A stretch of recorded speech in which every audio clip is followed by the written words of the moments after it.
नमस्कार मित्रों, कार्तिक के आखिरी 5 दिन चमत्कारी दिन होते हैं। यदि आप कार्तिक का पूरा स्नान नहीं कर पाए हैं और दान दक्षिणा कुछ भी नहीं कर पाए हैं तो आखिरी 5 दिन में आप स्नान करके, दान करके, कथा कहानियां सुनकर पूरे कार्तिक नहाने का फल प्राप्त कर सकते हैं।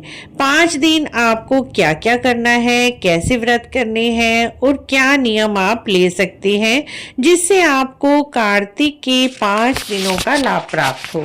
फ्रेंड्स, यदि आप पूरा कार्तिक किसी कारणवश नहीं नहा पाए हैं तो आप कार्तिक के 5 दिन नहा लीजिए।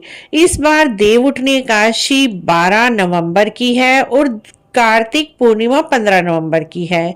इस तरह से 4 ही दिन पड़ रहे हैं, लेकिन यदि आपको स्नान 5 दिन का करना है तो 10 नवंबर 2024 से शुरू करना होगा आंवला नौमी से, और 10 नवंबर से लेकर आप 15 नवंबर तक स्नान कर लीजिए। इसमें स्नान आपको सुबह तारों की छांव में करना होता है। सुबह 4 बजे से लेकर 5 बजे के बीच आप स्नान कर लीजिए। उसके बाद सूर्य भगवान को अर्घ दें, तुलसी जी में जल दें, तुलसी जी के नीचे दीप दान करें, अपने घर के मंदिर में दीपक जलाएं।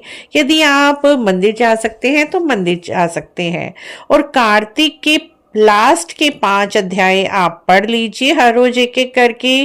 कार्तिक की सारी कहानियां सुन लीजिए 5 दिन हर रोज नियम से, और उसके बाद आप कार्तिक के व्रत का संकल्प ले लीजिए। 5 दिन के भीष्म पंचक व्रत सबसे पहले भीष्म पितामह ने किए थे। महाभारत काल में जब भीष्म पितामह तीरों की तीरों की शैया पर लेटे हुए थे, तब आत्मा की शांति के लिए भगवान श्री कृष्ण जी के कहने पर सबसे पहले भीष्म पितामह ने 5 दिन के कार्तिक के व्रत किए थे। इसीलिए इन्हें भीष्म पंचक व्रत भी कहा जाता है। इन व्रत का फल करने से भगवान श्री कृष्ण जी ने खुद कहा है कि इससे कार्तिक के नहाने का पूर्ण फल मिलता है। भीष्म पंचक व्रत करने आप मीठे के भी रख सकते हैं या फिर सेंधे नमक के भी। इसमें 5 दिन तक फल आहार खाया जाता है। जैसे कोई भी आप फल खा सकते हैं। एक समय शाम के समय कुट्टू के आटे की रोटी खा सकते हैं, शामक के चावल खा सकते हैं, आलू खा सकते हैं, शकरकंदी खा सकते हैं, कोई भी फल खा सकते हैं। अन्न नहीं खाया जाता 5 दिन तक। चाहे तो आप ये मीठे के भी व्रत कर सकते हैं, चाहे आप सेंधा नमक के व्रत कर सकते हैं। और प्रतिपदा वाले दिन आपको खिचड़ी बनाकर सबसे पहले लड्डू गोपाल जी को खिचड़ी का भोग लगाना है। खिचड़ी ही आपको दान करनी है और खिचड़ी ही खाकर आपको व्रत का पारण करना होता है। और इन 5 दिनों में आपको पंच भिखु की कहानी सुननी होती है। साहूकार की बहू वाली मोजड़ी वाली कहानी, उसका लिंक भी डिस्क्रिप्शन में दिया हुआ है, आप वहां पर जाकर भी सुन सकते हैं। उसी के साथ पंच भिखु दीपक जलाना होता है 4 बाती वाला, और 4 बाती वाला दीपक जलाकर मंत्र बोलना होता है। मंत्र कौन सा बोलना है, कैसे दीपक जलाना है, इसका लिंक भी डिस्क्रिप्शन में है, वहां पर जाकर आप जानकारी ले सकते हैं। और आखिरी 5 दिन आप सुबह ब्रह्म मुहूर्त में नहाकर, दीपदान करके, कहानियां सुन के और व्रत करके पंच भिखु व्रत के सारे पालन करने के बाद आप कार्तिक स्नान का फल प्राप्त कर सकते हैं। केवल 5 दिन नियम लेने से भी आपको कार्तिक स्नान का काफी हद तक लाभ मिलेगा। फ्रेंड्स, इस तरह से पंच भिखु यानी भीष्म पंचक व्रत रखे जाते हैं और कार्तिक स्नान किया जाता है। जब भी हम कोई नियम लेते हैं तो उसका उद्यापन भी करना होता है। 5 दिन के व्रत के बाद आपको उद्यापन भी अवश्य ही करना है। उद्यापन में आप एक पंडित और पंडितानी के जोड़े को घर बुलाकर भोजन करा दीजिए।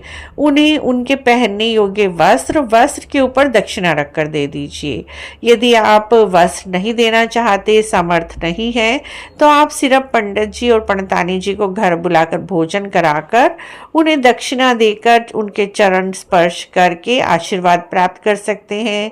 यदि आप पंडित जी और पंडितानी को घर बुलाने में भी समर्थ नहीं है तो 2 लोगों के खाने जितना सीधा निकाल लीजिए, या फिर फिर 2 थाली खाना बनाकर उनके साथ ही दक्षिणा रखकर, फल रखकर आप मंदिर में, पंडित जी और पंडितानी जी होते हैं हर मंदिर में पूजा के लिए, तो वहां पर जोड़े को देकर आ सकते हैं। पंडित जी और उनकी पत्नी को आप भोजन दे आए, दक्षिणा दे आए और वहीं मंदिर में जाकर उनके चरण स्पर्श कर लें और भीष्म पंचक व्रत के उद्यापन की सफलता के लिए भगवान को धन्यवाद करें। इस तरह से आप कार्तिक के आखिरी 5 दिन, चमत्कारी 5 दिन में दीपदान करके, व्रत करके, स्नान करके, उद्यापन करके भी कार्तिक स्नान का पूरा फल प्राप्त कर सकते हैं।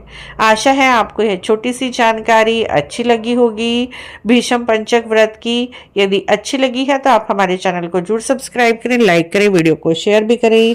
कमेंट बॉक्स में जय कार्तिकेय ठाकुर, जय राई दामोदर भगवान, जय भीष्म पंचक अवश्य लिखें।